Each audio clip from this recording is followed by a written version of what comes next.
বাইরে পহেলা বৈশাখ উপলক্ষে north south ইউনিভার্সিটির ছেলেমেয়েরা যে নাচানাচি করেছে সেই ভিডিও আপনারা নিশ্চয়ই দেখেছেন। মনে জ্বালা জ্বালা গানে তালে তালে ওরা এমন নাচানাচি করেছিল, এটা দেখে পুরো জাতির বুকে জ্বালা শুরু হয়ে গিয়েছিল।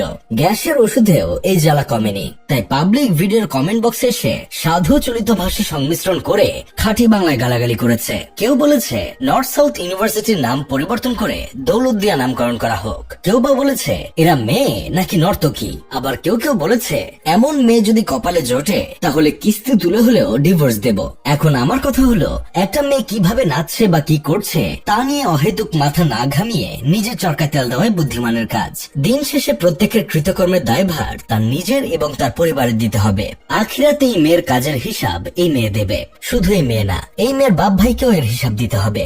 আমার আপনার তো দিতে হবে না, নিজে কিভাবে পুলসিরাত পার করব এটা আমাদের ভাবা উচিত। আপনারা যে বলছেন নর্থ সাউথ ইউনিভার্সিটিকে দৌলতদিয়া নামকরণ করা হোক, এই ভার্সিটিতে আমার ছোট বোন পড়ে, যথেষ্ট শালীন ও ভদ্রভাবে চলাফেরা করে, নাচানাচির ধারে কাছেও যায় না। আমার বোনের মতো অনেক মেয়ে নর্থ সাউথে পড়ে যারা যথেষ্ট শালীন, ওদের তো কোনো দোষ নেই। তাহলে আপনারা কোন সেন্সে এমন মন্তব্য করেন?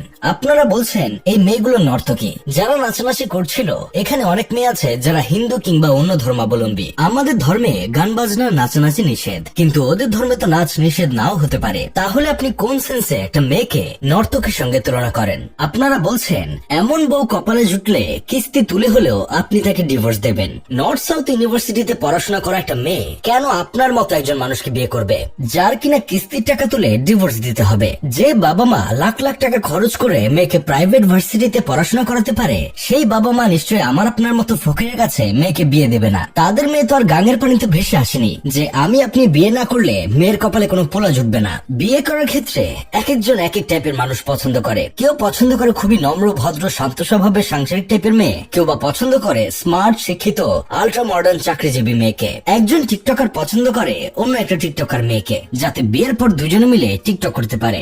আপনার পছন্দ অন্য একজনের পছন্দের সঙ্গে নাই বা মিলতে পারে, তাই বলে এমন নেগেটিভ ভাবে সমালোচনা করা তো উচিত না। আমার আপনার চোখে যে মেয়েটা নর্তকী, অন্য কারো চোখে সেই মেয়েটা নোরা ফাতেহি। আমার এই কথাগুলো নিশ্চয়ই আপনাদের ভালো লাগেনি, হয়তো মনে মনে গালি দিতে ইচ্ছে করছে। আমার বন্ধু কেরামতেরও আমার কথাগুলো পছন্দ হয়নি। সে আমায় বলল শহরে থাকে, ভার্সিটিতে পড়াশোনা করে, সব মেয়েরাই খারাপ। 2 দিন পর পর ওদের লিঙ্ক ভাইরাল হয়। আমি তাকে উত্তর দিলাম, 2 দিন পর পর যে গ্রামের অশিক্ষিত পুত্রবধূর খাটের নিচ থেকে যুবক বের হয় এটা চোখে দেখিস না?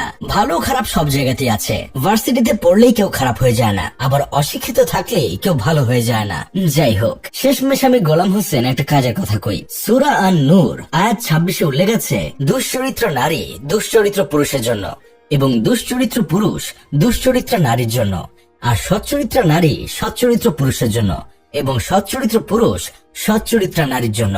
তারা লোকে যা বলে তা থেকে পবিত্র, তাদের জন্য আছে ক্ষমা ও সম্মানজনক রিজিক।